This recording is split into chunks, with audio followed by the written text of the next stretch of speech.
ಧಾರ್ಮಿಕ ಭಾವನೆಗಳನ್ನು ಬಿತ್ತುತ್ತಿರುವ ಪರಮ ಪೂಜ್ಯ ಪ್ರಭು ಸಾರಂಗದೇವ ಶಿವಾಚಾರ್ಯರು ಡಾಕ್ಟರ್ ಪ್ರಭು ಸಾರಂಗದೇವ ಶಿವಾಚಾರ್ಯರು ನಮ್ಮೆಲ್ಲರನ್ನ ಆಶೀರ್ವಚನವನ್ನು ನೀಡಲಿದ್ದಾರೆ. ಪೂಜ್ಯರು.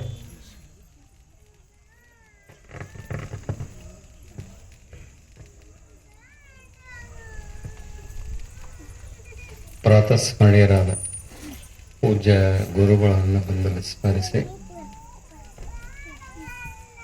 ಶಿವನ ಸಾನ್ನಿಧ್ಯದಲ್ಲಿ ಭಾದ್ರಪದ ಮಾಸದ ಮೊದಲನೇ ದಿನದ ಈ ಶುಭ ಸಂಜೆಯ ಕಾರ್ಯಕ್ರಮದಲ್ಲಿ ವೇದಿಕೆ ಮೇಲೆ ಆಸೀನರಾದಂಥ ಪರಮ ಪೂಜ್ಯ ಡಾಕ್ಟರ್ ವಿಶ್ವ ಪ್ರಭುದೇವ ಶಿವಾಚಾರ್ಯರ ಶ್ರೀಚರಣಕ್ಕೆ ಅನಂತ ಕೋಟಿ ಪ್ರಣಾಮವನ್ನು ಸಲ್ಲಿಸ್ತಾ, ಇನ್ನೂರು ಪೂಜೆ ಈ ಸಭೆಯಲ್ಲಿ ಉಪಸ್ಥಿತರಿದ್ದು ಆಶೀರ್ವಚನ ನೀಡಿ ದಯಮಾಡಿಸಿದಂತಹ ಪರಮ ಪೂಜ್ಯ ಶಿವಾನಂದ ಶಿವಾಚಾರ್ಯರು ಕೂಡ ಅಭಿವಂದಿಸಿ, ಸನ್ಮಾನಗೊಂಡಂಥ ಎಲ್ಲ ಸನ್ಮಾನಿತರೆ, ಹಿರಿಯರೇ, ತಾಯಂದರೆ, ಮುದ್ದು ಮಕ್ಕಳೇ, ತಮಗೆಲ್ಲ ಅನಂತ ಪ್ರಣಾಮಗಳು. ಶ್ರಾವಣ ಮಾಸ ಅತ್ಯಂತ ಶ್ರೇಷ್ಠವಾದಂತಹದ್ದು ನಿಮಗೆಲ್ಲರಿಗೂ. ಈ ಶ್ರಾವಣ ಮಾಸದಲ್ಲಿ ಒಂದು ತಿಂಗಳ ಪರ್ಯಂತರವಾಗಿ ಎಲ್ಲರೂ ಭಗವಂತನ ಧ್ಯಾನದಲ್ಲಿರ್ತಕ್ಕಂಥದ್ದು,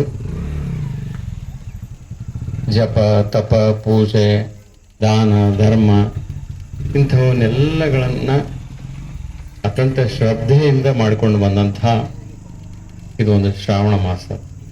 ಈ ಶ್ರಾವಣ ಮಾಸದಲ್ಲಿ ಒಳ್ಳೆಯದನ್ನೇ ಕೇಳಬೇಕು, ಒಳ್ಳೆಯದನ್ನೇ ಮಾಡಬೇಕು, ಒಳ್ಳೆಯದನ್ನೇ ನಡಿಬೇಕು ಅನ್ನುವಂತಹ ದೃಷ್ಟಿಯನ್ನು ಇಟ್ಕೊಂಡು, ಇದು ಎಲ್ಲ ಧರ್ಮದಲ್ಲಿಯೂ ಅದ. ಅವರವರ ಧರ್ಮದೊಳಗೆ ಒಂದೊಂದು ಮಾಸ ಪವಿತ್ರವಾದಂತಹ ಮಾಸ. ಆ ಮಾಸದಲ್ಲಿ ಧರ್ಮ ಕಾರ್ಯಗಳನ್ನು ಯಾವತ್ತೂ ಮಾಡ್ತಾ ಬಂದಿರ್ತಾರೆ. ಹಾಗಾಗಿ ಹಿಂದೂ ಧರ್ಮದ ನಿಮಗಲ್ಲಿ ಇದೊಂದು ವೈಶಿಷ್ಟ್ಯಪೂರ್ಣವಾದಂಥ ಶ್ರಾವಣ ಮಾಸ. ಹಾಗೆ ನೋಡಿದರೆ ಎಲ್ಲ ಮಾಸಗಳು ಬಹಳ ವೈಶಿಷ್ಟ್ಯಪೂರ್ಣವಾದಂಥ ಮಾಸಗಳೇ. ಎಲ್ಲ ಹುಣ್ಣಿಮೆಗಳು, ಎಲ್ಲ ಅಮಾವಾಸ್ಯೆಗಳು, ಎಲ್ಲ ಹಬ್ಬಗಳು ಒಂದೊಂದು ವಿಶಿಷ್ಟತೆಯನ್ನು ಕೂಡಿದಂತಹ ಒಂದು ಮಾಸ ಅನ್ನುವಂಥದ್ದು. ಹೀಗಾಗಿ ಈ ಶ್ರಾವಣ ಮಾಸದಲ್ಲಿ ಒಳ್ಳೆಯದನ್ನು ಕೇಳಬೇಕು ಅನ್ನುವಂಥ ದೃಷ್ಟಿಯನ್ನು ಇಟ್ಕೊಂಡು ಎಲ್ಲ ಕಡೆ ಭಜನೆ, ಕೀರ್ತನೆ, ಮಂತ್ರ ಘೋಷಣೆ ಇವನ್ನೆಲ್ಲ ಕೇಳ್ಕೊಂಬ.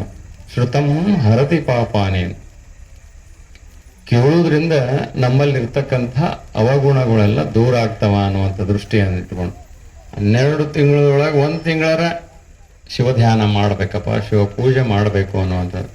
12 ತಿಂಗಳ ಮಾಡೋದನ್ಕರ ಸರಿನೇ ಸರಿ, ಆದರೆ ಇದು 1 ತಿಂಗಳ ಭಾಳ ಶ್ರದ್ಧೆಯಿಂದ ನೇಮನಿತ್ಯಗಳನ್ನು ಮಾಡಬೇಕು ಅನ್ನುವಂಥ ಆ ಒಂದು ನಿಟ್ಟಿನೊಳಗೆ ಈ ಶ್ರಾವಣ ಮಾಸದೊಳಗೆ ಬರ್ತಕ್ಕಂಥ ಅನೇಕ ಹಬ್ಬಗಳು, ಇದು ಹಬ್ಬಗಳ ಒಂದು ತಿಂಗಳು ಅಂತಂದ್ರೂ ಅಡ್ಡಿ ಇಲ್ಲ.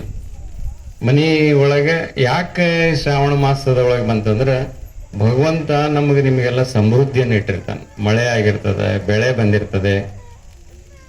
ಈಗ ಇಂಥ ಒಂದು ಮಾಸದೊಳಗೆ ಹೊಲದಲ್ಲಿ ಕೆಲಸ ಇರೋಂಗಿಲ್ಲ. ಆ ಸಂದರ್ಭದೊಳಗೆ ಮನುಷ್ಯ ದೇವರ ಧ್ಯಾನ ಮಾಡ್ಕೊತ ಇರಬೇಕು, ವಾತಾವರಣನೂ ಚೆನ್ನಾಗಿರ್ತದೆ ಅನ್ನೋದಕ್ಕಾಗಿ ಬಹಳ ಋಷಿಮುನಿಗಳು ಹಿಂದೆ ಈ ಶ್ರಾವಣ ಮಾಸವನ್ನು ಆಯ್ಕೆ ಮಾಡಿಕೊಂಡು ಈ ಭಗವಂತನ ಚಿಂತನೆಗಾಗಿ ಮೀಸಲಿಟ್ಟಂಥ ಮಾಸ. ಅದರೊಳಗೆ ನೂಲು ಹುಣ್ಣಿಮೆ ಯಾಕಂತಂದ್ರೆ, ನೂಲು ಹುಣ್ಣಿಮೆ ಇದು ನಮ್ಮ ಹಿಂದೂಗಳಿಗೆ ಅನೇಕ ಧರ್ಮದಲ್ಲಿ ಒಬ್ಬೊಬ್ಬರು ಒಂದೊಂದು ರೀತಿಯಿಂದ ಆಚರಣೆ ಮಾಡ್ತಿರ್ತಾರೆ. ಕೆಲವರು ನೂಲು ಹುಣ್ಣಿಮೆ ದಿವಸ ಯಾಕೆ ಇದನ್ನ ಅಂದ್ರೆ ನೂಲು ಹಾಕೊಳ್ಳೋದು ಅಂತಂದ್ರೆ, ಕೆಲವರು ಜನಿವಾರ ಪದ್ಧತಿ ಇದ್ದಂಥವ್ರು ಆ ಜನಿವಾರವನ್ನು ನೂಲು ಹುಣ್ಣಿಮೆ ದಿವಸ ಬದಲು ಮಾಡ್ಕೊಂತಾರೆ. ಯಾಕಂದ್ರೆ ರಾಜಯೋಗ ಇರ್ತದೆ. ಆ ರಾಜಯೋಗದ ಸಂದರ್ಭದೊಳಗೆ ನೂಲನ್ನು ಹಾಕೊಳ್ತಕ್ಕಂಥ. ಇನ್ನು ಕೆಲವರು ಶಿವದಾರ ಹಾಕೊಂತಾರೆ, ಕೆಲವರು ಶಿವರಾತ್ರಿಗೆ ನಾವು ಹಾಕೊಂತೀವಿ ಅಂತಾರೆ. ಏನೇ ಮಾಡ್ರಿ ಆ ಭಗವತ್ ಚಿಂತನೆ ಮಾಡ್ಕೊಂತ ಧರಿಸ್ತಿರಲ್ಲ. ಆ ಧರಿಸುವುದೇನದಲ್ಲ ಮನುಷ್ಯನಿಗೆ ಅದು ಬಹಳ ಅರ್ಥಪೂರ್ಣವಾಗಿರ್ತದೆ. ಈ ಹುಣ್ಣಿಮೆಯನ್ನ ನೀವು ರಕ್ಷಾಬಂಧನಕ್ಕಂತ ಅದನ್ನು ಶುರು ಮಾಡಿದರು. ಈ ರಕ್ಷಾಬಂಧನ ನೂಲು ಹುಣ್ಣಿಮೆ ದಿವಸ ಯಾಕೆ ಮಾಡಿದ್ರು ಅಂತಂದ್ರೆ, ಅವಾಗೆಲ್ಲ ತಾಯಂದ್ರು ಹಬ್ಬಕ್ಕಂತಂದು ತವರು ಮನೆಗೆ ಬಂದಿರ್ತಾರೆ. ಆ ಸಂದರ್ಭದೊಳಗ ತಂಗಿ ಅಕ್ಕ ಆ ಹಬ್ಬಕ್ಕೆ ತವ್ರ ಮನೆಗೆ ಬಂದಾಗ ಅಣ್ಣನ ಮತ್ತು ಆ ತವ್ರ ಮನೆಗೆ ಆಶೀರ್ವಾದ ಮಾಡಿ ಹರಿಸಿ ಹೋಗ್ಬೇಕು ಅನ್ನುವಂಥ ದೃಷ್ಟಿಯಿಂದ ಈ ರಕ್ಷಾಬಂಧನವನ್ನ ತಣ್ಣಗಾಗ್ಲಿ ತಮ್ಮಗಾಗ್ಲಿ ಮಾಡುವುದರ ಮೂಲಕ ನನ್ನ ತವ್ರ ಮನೆ, ನನ್ನ ಅಣ್ಣ, ನನ್ನ ಹತ್ತಂತವರು ಸುಖವಾಗಿರ್ಲಿ, ಆನಂದವಾಗಿರ್ಲಿ ಅನ್ನುವಂತಹ ಶ್ರದ್ಧೆಯಿಂದ ಒಬ್ಬ ಹೆಣ್ಮಗಳು ಆಶೀರ್ವಾದ ಮಾಡ್ತಾಳೆ. ಆಕೆ ಸಣ್ಣಕ್ಕೆ ಇರ್ಬೋದು. ಬಹುತೇಕ ನಮ್ಮ ಧರ್ಮದೊಳಗ ತಂಗಿ ಕಡೆಯಿಂದ ಯಾರು ನಮಸ್ಕಾರ ಮಾಡಿಸ್ಕೊಂತೀರ ಮಾಡಿಸ್ಕೊಳ್ಳೋದಿಲ್ಲ. ಕಾರಣ ಅಂದ್ರೆ ಆಕೆ ಮನೆಯ ಲಕ್ಷ್ಮಿ ಅನ್ನುವಂಥ ಭಾವದಿಂದ ತಂಗಿ ಕಡೆಯಿಂದ ನಮಸ್ಕಾರ ಮಾಡಿಸ್ಕೊಳ್ಳೋದಿಲ್ಲ.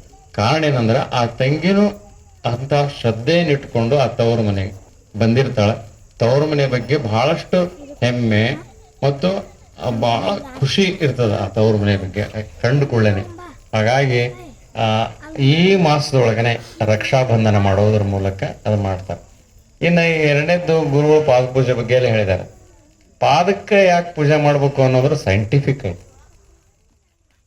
ಹೆಬ್ಬರಳಿನಿಂದ ಹಿಡ್ಕೊಂಡು ಇಲ್ಲಿ ಏನ್ ಬ್ರಹ್ಮ ಶಿಖರ ಇರ್ತೈತಲ್ಲ, ಆ ಶಿಖಾಮಣಿವರೆಗೂ ನರಗಳ ಎಲ್ಲ ಬಂದು ಕೇಂದ್ರೀಕೃತವಾಗಿ ಈ ಪಾದದಿಂದ ಹೋಗಿ ಇಲ್ಲಿಗೆ ಹೋಗಿ ಮುಟ್ಟಿರ್ತಾವೆ.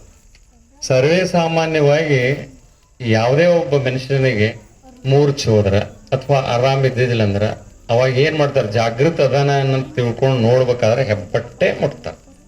ಹೆಬ್ಬಟ್ಟು ಮುಟ್ಟಿದ ತಕ್ಷಣನೇ ಇಲ್ಲಿಗೆ ಗೊತ್ತಾಗ್ತದೆ.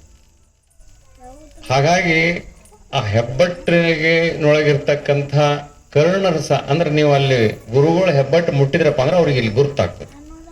ಗುರುತಾದ ಕೂಡಲೇ ಅವರು ತಮ್ಮ ಯೋಗ ಇದರೊಳಗೆ ಇದ್ರೂ ಅವಾಗ ನಿಮ್ಮ ಕಡೆ ದೃಷ್ಟಿ ಬರ್ತದೆ. ಆ ದೃಷ್ಟಿಯಿಂದ ಪಾದ ಪೂಜೆ ಮಾಡಿ ಪಾದಕ್ಕೆ ಎಲ್ಲವನ್ನ ಅರ್ಪಿಸ್ತಕ್ಕಂಥದ್ದು ಒಂದು ಪರಂಪರೆ. ಬರೇ ಗುರುಗಳಿಗೆ ಅಷ್ಟೇ ಮಾಡೋದಿಲ್ಲ, ಮನೆ ಎಳೆಯೂ ಮಾಡ್ತಾರೆ. ಯಾಕಂದ್ರೆ ಅದು ಪವಿತ್ರವಾದಂಥ ಒಂದು ಕಾರ್ಯ ಅಂತ ತಿಳ್ಕೊಂಡು ಇತ್ತಿತ್ತಲಾಗಿ ನಮ್ಮ ಹಿಂದೂ ಧರ್ಮದಲ್ಲಿ ಇದೊಂದು ಪರಂಪರೆಯನ್ನ ಈ ಯುವ ಪೀಳಿಗೆಗೆ ತೋರಿಸಿಕೊಡ್ಬೇಕು ಅನ್ನುವಂಥ ದೃಷ್ಟಿಯಿಂದ ಅನೇಕ ಶಾಲೆಗಳಲ್ಲಿ, ಅನೇಕ ಧರ್ಮ ಕ್ಷೇತ್ರಗಳಲ್ಲಿ ತಾಯಿ ತಂದೆಯ ಪಾದ ಪೂಜೆ ಮಾಡ್ತಾರೆ, ಗುರುಗಳ ಪಾದ ಪೂಜೆ ಮಾಡ್ತಾರೆ, ಹಿರಿಯರ ಪಾದ ಪೂಜೆ ಮಾಡ್ತಾರೆ, ಮುತ್ತೈದೆಯರ ಪಾದ ಪೂಜೆ ಮಾಡ್ತಾರೆ. ಕಾರಣ ಏನಂತಂದ್ರೆ ಮನುಷ್ಯನಲ್ಲಿ ಶ್ರದ್ಧಾ ಮನೋಭಾವನೆ ಬೆಳಿಬೇಕು. ಆ ಶ್ರದ್ಧೆ ಇತ್ತಪ್ಪ ಅಂತಂದ್ರೆ ಅದರಿಂದ ಏನೆಲ್ಲವನ್ನು ಪ್ರಾಪ್ತ ಆಗ್ತದೆ. ಶ್ರದ್ಧಾನ್ ಲಭತೆ ಜ್ಞಾನಂ. ಶ್ರದ್ಧೆ ಇತ್ತಪ್ಪ ಅಂದ್ರೆ ನಮಗೆಲ್ಲ ಜ್ಞಾನಗಳು ಪ್ರಾಪ್ತಿ ಆಗ್ತದೆ. ಶ್ರದ್ಧೆನೇ ಇರಲಿಲ್ಲ ಅಂದ್ರೆ ಏನೂ ಮಾಡ್ಲಿಕ್ಕೆ ಆಗೋದಿಲ್ಲ. ಆ ದೃಷ್ಟಿಯಿಂದ ಗುರುಗಳ ಪಾದ ಪೂಜೆ ಮಾಡುವಂತಹ ಒಂದು ಸತ್ಕರ್ಮ. ಏನ್ ಬೇಕಾದ್ದು ಆಗಲಿ ಹರಮುನಿದರು ಗುರು ಕಾಯುವ ಅನ್ನುವಂಥದ್ದು ಇರ್ತದೆ. ಭಗವಂತನ ತೋರಿಸಿದವ ಯಾರು? ಭಗವಂತನನ್ನ ನಿಮಗೆ ದರ್ಶನ ಮಾಡಿಸಿದವ ಯಾರು ಅಂದ್ರೆ ಗುರು.